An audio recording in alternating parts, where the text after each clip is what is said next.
खट्टी मीठी चटपटी नमकीन बनाएंगे, वो भी बिना फ्राई किए, बिल्कुल हेल्दी तरीके से। साथ में ही आप इसे 1 से 1.5 महीना स्टोर भी कर सकते हो। तो इसके लिए पहले मिक्सी के जार के अंदर डालेंगे साबुत धनिया, जीरा, सौंफ, आमचूर पाउडर, हल्दी, कश्मीरी मिर्च, लाल मिर्च, काला नमक, सादा नमक और देसी खांड।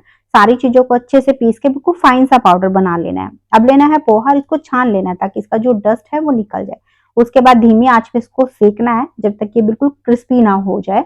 इसी तरीके से मखाना को भी सेक लेना है बिल्कुल बढ़िया से क्रिस्प होने तक।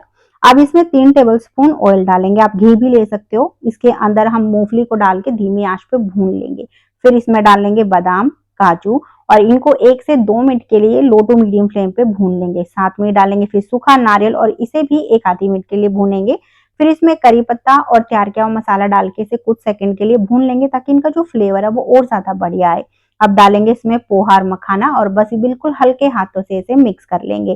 तो तैयार एकदम चटपटी कुरकुरी सी नमकीन। पसंद आई है तो लाइक शेयर करना बिल्कुल मत भूलना।